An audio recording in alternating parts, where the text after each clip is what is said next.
12 months later and I ain't been missing out. Mixing and mastering. Okay. So you want this to like, does this just clip on? Is that not like? Kind of here. Here, let me help you out. Testing 1, 2. Been down.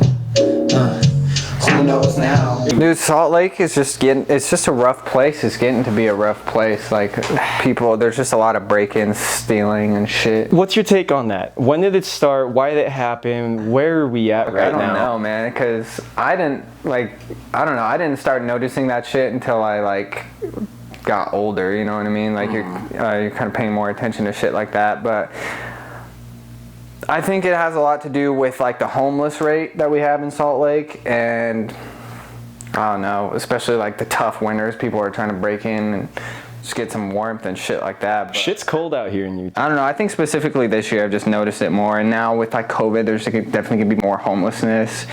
Fucking people are flooding in here from California and Washington, and like I work property management as like my fucking day job. So everyone that comes in needing an apartment, they're from fucking Seattle, Washington, Oregon, Cali, they're all just coming here, and it's like, fuck, well that's gonna, you know, inflate everything here, prices are gonna go up here, more homelessness is gonna happen here, and essentially like the crime rate will probably go up. Yeah. Because that all just plays a part in each other. And it's funny, this apartment complex that I live in, there's a ton of break-ins as far as like just like personal shit and like cars, and it's so funny because like the sheriff's station is like down the street, it's like right there. Yeah. But it's ironic that there's more crime around the sheriff's station, you know what I'm saying, when you wouldn't think it would be, but yeah. But also right next to the sheriff's station is a fucking, what's it called, like a homeless shelter. Oh shit. So it's weird, you know, so people are probably like going around there trying to break into shit. But I guess to answer your question of when it started or like how did we get here, I have no fucking clue. Maybe that's just a world, because that'll happen anywhere you go. I think it doesn't fucking matter where you live. It's always gonna happen. Unless you're in your like fucking Switzerland or whatever, where they have zero crime or some crazy stats like that. Switzerland has it made.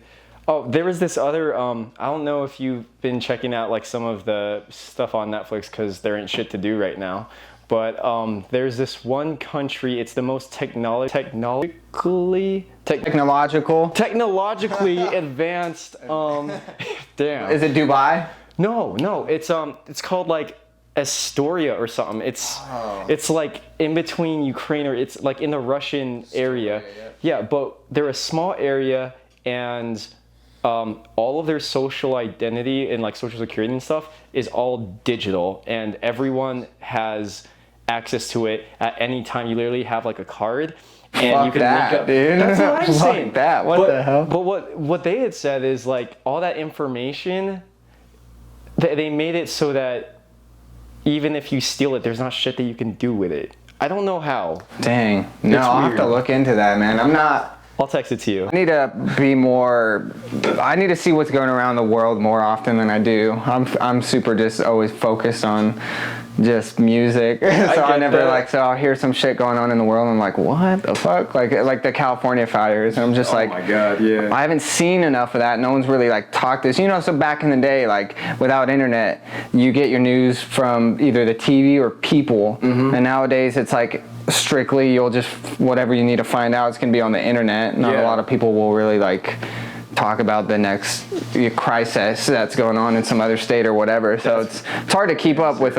Also hard to keep up because there's so much of that information out there. So it's like us having the choice of choosing what information we take in. I just take in fucking my interests. I'm hearing about Cali fires and I'm like, holy fuck, well it really is the end of the world. But at the same time, while the world is ending and there's a crisis going on, everyone is still going about their regular shit or whatever it is, you know? It's fucking weird. But speaking of the world changing and you being plugged into your thing, this is the first time that I'm interviewing an artist since COVID.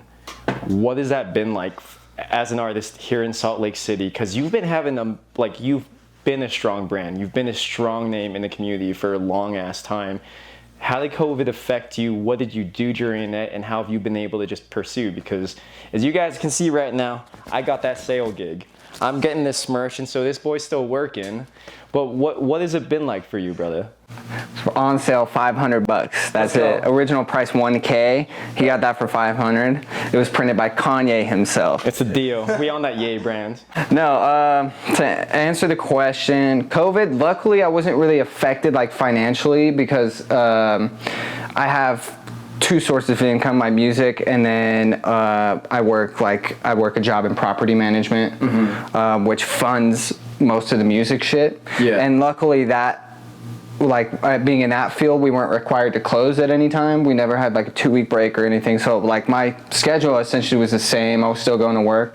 So I still had the funding for music, which was great. And good for like music videos, merchandise and shit like that. Right. So I wasn't really affected financially, thankfully. Musically, obviously, 0 shows, which at first I was kind of okay with because I felt like locally, you can only do so many shows locally before you're like, hey, like I'm starting to see the same people in the crowd, I'm playing the same venues, and it starts getting to the point where you're, I don't know, I wouldn't say burnt out, but you're just ready for something new. You You're feel ready the for monotony of it. Yeah, and it's very like, I don't know, it just feels like the same thing over and over. You kind of want to get out there and do other shows across the other states and stuff like that, which is harder than it seems when you're not like as known. Yeah. You're known locally, but not as known as to like neighboring states. So I guess I had that break at first. So I was like, okay, that's cool. Like I felt like I was doing too many shows anyways, and now I can have enough time to focus on just the music itself, which has been great.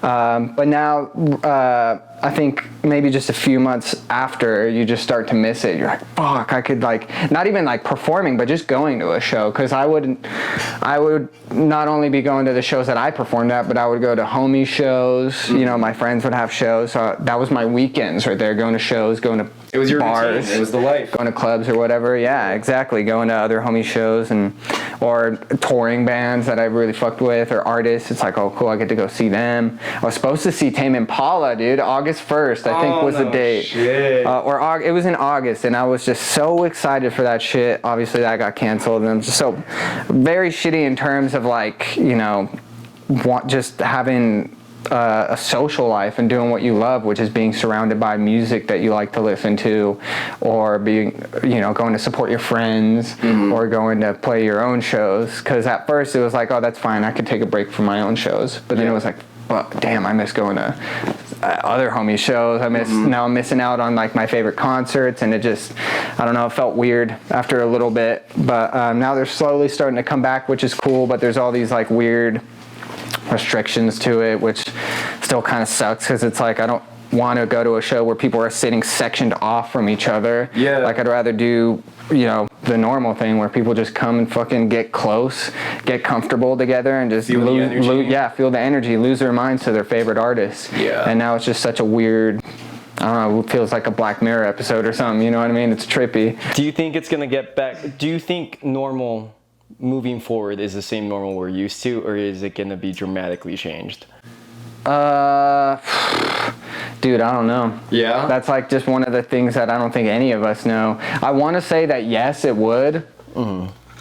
But who knows? Who knows with like the mask thing, if that's just going to be a mandatory thing forever now, or who knows, man? I don't know. It's just, that's one of the things about COVID is it was so up in the air, where it was like so unpredictable. Who knows what the next thing is going to be, to the point where it, in a funny sense, it put me on a path of like, well, I don't know what tomorrow is going to be like, so I'm going to just focus on today and really worry about today and see where I'm at mentally today, because tomorrow, who knows what the fuck's going to happen, you know? Maybe tomorrow might not even be here. So in a weird like blessing in disguise, or the other side of the coin, with how shitty this year has been, I just feel like mentally it's just made me realize like, okay, I can't really worry too much about what has already happened or what's going to happen. Like the moment I need to be in is right now. Hell yeah. So it's maybe way more present.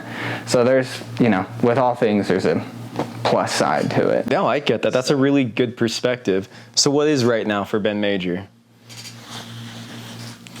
High lives. High lives and kicking it with the homie. Hell yeah. Chopping this shit up. I guess Just more music, man. Like I said, I had more time to work on music this year, which has been great.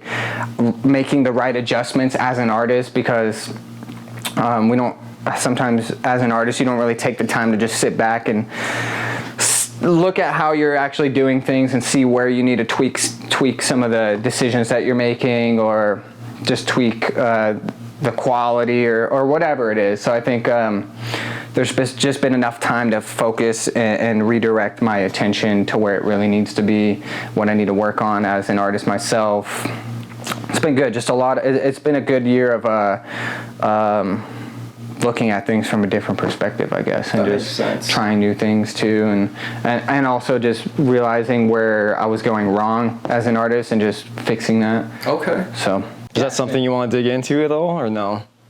I could, yeah. I mean, if you want to, bro. I mean, like, your people are listening, my people are listening, and I mean, like, having you back on the show, it's great. And so, as much as you'd like to spill, I'd love to hear it. I just think as like an artist, so easy to get wrapped up in what we think we want to be, or like where we think we're heading, that we just kind of forget to just have fun with it, man. I think for a lot of the time I was getting wrapped up in like the views, like getting it out to the right people, just getting wrapped up in like, I wouldn't necessarily say that's the wrong stuff, because you do want to be thinking about that stuff, especially if you want to make a career out of it. You want to have those thoughts present, but you also don't want to get wrapped up in it too much, because like I started making music because I love music, and I wanted to, I was inspired by the artists I listen to, because they are leaving timeless things for people to just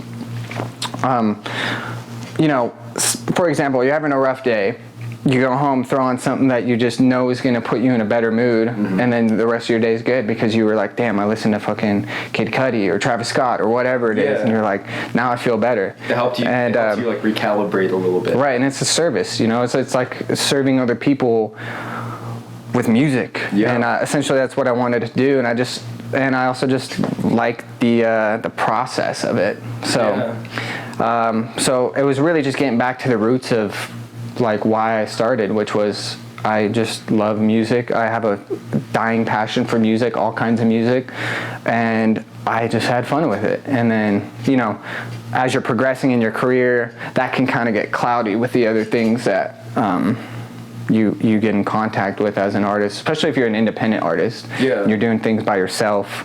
You don't have any sort of backing. Nothing. It's all, you're doing all the branding, all the merchandise, everything. You have connections for it, but at the end of the day, no one gives a shit about your shit besides you. Like, it's in your hands. So it's easy to get wrapped up in that stuff and kind of lose track of like why you even started in the first place. So I think lately I've just been really getting myself grounded as an artist and understanding that like even if I die, in like 30 plus years or whenever it is, and like my music didn't make like as big of an impact as it could have been, like it's fine. I'm still just doing what I love to do, so it doesn't matter. Like even if it just reaches one person, that's good enough, and like that should be good enough. Everything else all of the other shit just falls into place when you just allow yourself to just enjoy the process. And that's the one thing like people miss the most, is the process. They don't understand how tedious and fucked up it can be, but you have to fall in love with that. And I've been taking the time to fall in love with the process, all in its good and all in its bad, because there's a lot of both, you know what I'm saying? So it's like, how long did it take for you to realize that, do you think? Dude, I think this year for sure I've just been actually because I've always known that, you know what I mean? Like even when I started, I knew that. I was like, I know this isn't gonna be easy, this is gonna be shitty, but I just have to love it. But I think I'm going up on my 6th or 7th year next year, like doing this, and I'm just barely starting to actually like follow that piece of advice that I always kind of put within myself, and just really like taking the time to just love that process, because before it was always like the outcome. The outcome was the more important thing. Like, what's the outcome gonna be? How many fans am I gonna gain from this? Like, what's the next step? But then you lose sight of that in between and that process, and that's where you should be. That's where you should be loving. You know what I mean? And where you should just be enjoying that Okay. piece of life. No, I dig that. Kind of like touching back to COVID. I've heard from a lot of people that a lot of our artists have dropped off, but from a lot of the community that I've touched base with, it hasn't happened. If anything, you guys have busted nuts more than ever. There's a difference between like being an artist that makes music and someone who just like listens to music. You don't really understand everything that happens behind the scenes. Like, it was naive of me when I started to think that like shit just happened. Like, you drop a good song and boom, like you're just on, you know what I mean? Yeah. And then that's just what happens. But it's just not like that. It's such a grind that people don't. I think people that aren't in it can't really comprehend. Okay. So it's like, let's say a local artist puts out a song and they get like 10K or something, like 10K listens, and then people around the city are buzzing about it. They're like, holy shit, this guy's from Utah, you know what I mean?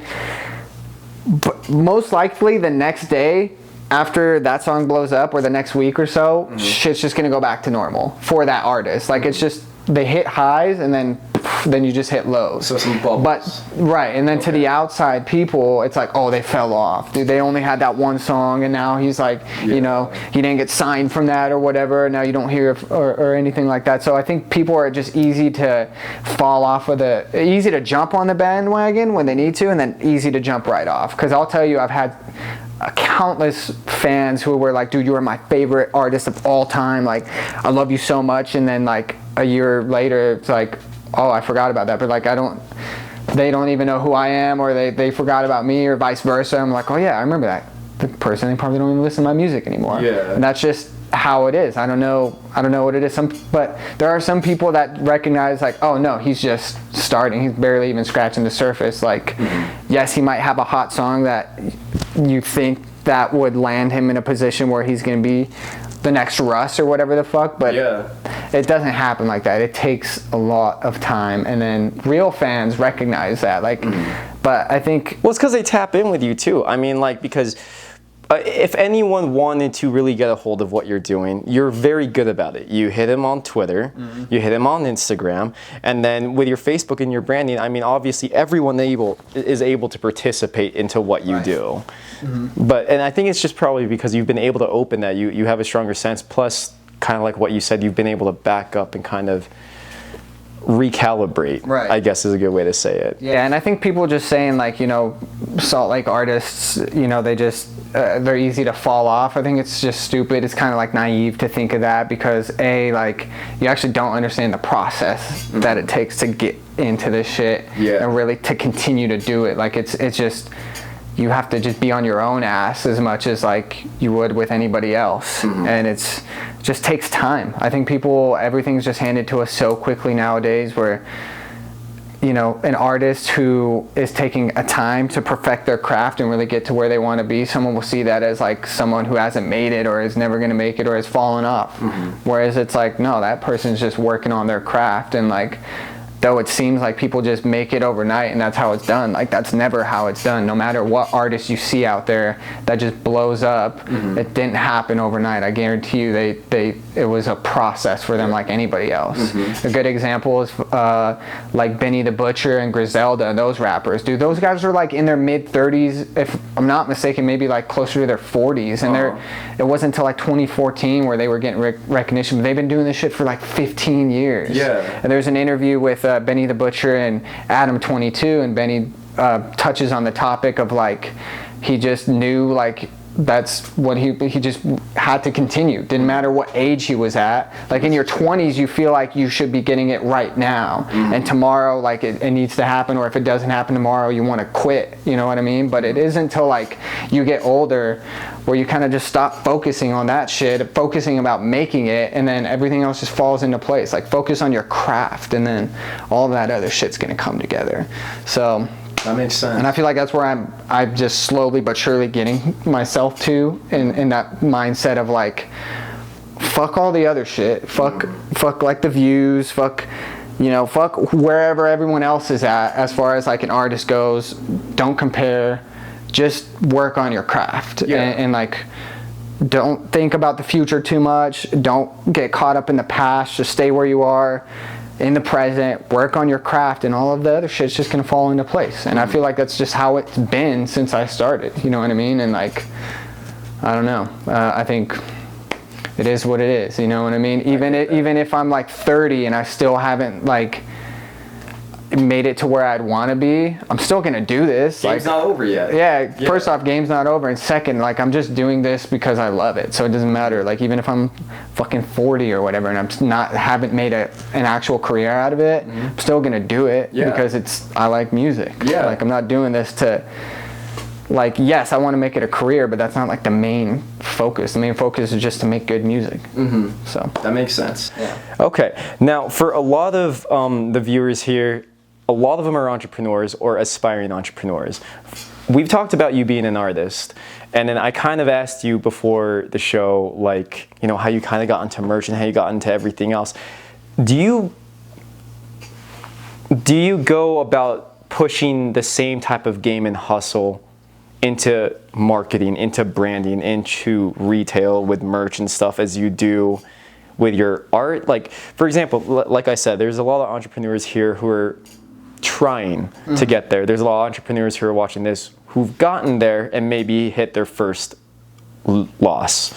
You know, they're finally learning how to take L's and they don't know what the fuck to do about it. And first off, that's an important thing you got to know is like there are going to be L's. I think a lot of people just like assume there aren't going to be any, but it's like you actually should like to have L's because you learn the most from taking a loss.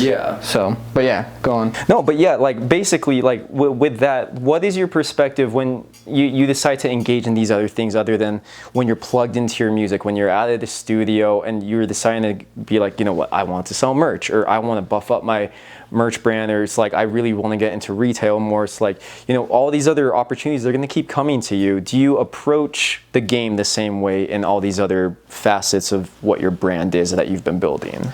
Yeah, I try to. I think essentially I just try and approach it like the way I feel needs to be approached, and not how, you know, first off, if you're wanting to be like someone to build your own brand or be an entrepreneur, like, don't follow some dude on YouTube who's, you know, just trying to sell you his product or whatever the fuck it is. Because you know, though they might have some good information and that's fine, but just do what you feel like is going to work out for you the best. And like, don't overthink things too. I think it's easy to get caught up in overthinking. But the best thing is just to go with your gut. And I think I approach, like, when it comes to like marketing and merch, I just approach that, I try and approach that the same way I approach music, and that's with like fun and just like a loose attitude. And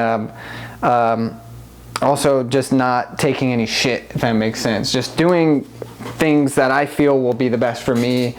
And being authentically you. Not trying to be somebody else or whatever it is, even though, you know, it seems like that's the blueprint to follow, is like follow what someone else did, but I think that's just, it's overrated. It's already been done. Why would you want to do something that's already been done? It's just like, do what you think works for you, and then if it doesn't work for you, you're going to take an L and you're going to learn from that. So like, it doesn't matter, you know what I mean? It's better either way, yeah. It's better to just do it your own way, and if that works out for you, great. If it doesn't, you're going to figure out why, and then you're going to capitalize on that. You're going to make the adjustments that you need to.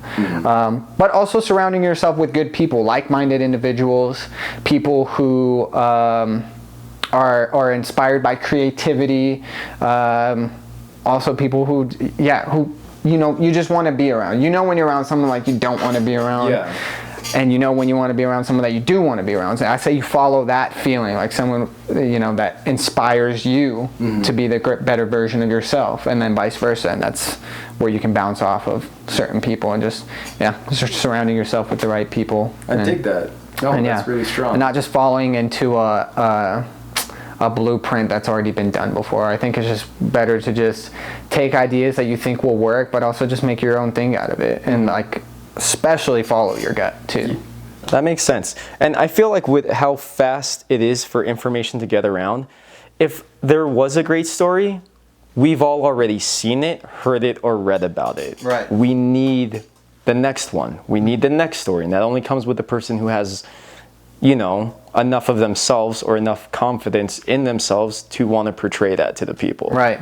And I think one thing that I used to struggle with is confidence itself. And I think a lot of like artists, entrepreneurs, they struggle with that confidence. But I think you gain more confidence by just doing what you want to do and what you love to do, and like honing in on your craft and really actually taking the time to just perfect what you're going for. And I think confidence will just naturally build up once you're like putting in the effort into yourself, and putting the time where it needs to be. You know, I mean, sometimes you just have to sit yourself down and tell yourself when you're fucking up, or like if you're fucking up, and like what adjustments need to be made. Some band-aids just have to be ripped off, and I think people don't do that, and then that kills their confidence first off, because now they're going against their gut feeling, and now they're almost like living like it's a double life almost. Yeah, exactly. Now it's like, well, who are you living for if you're not living for yourself? You know what I mean? So damn, and now you got double trouble. Yeah, for real, dude. For real.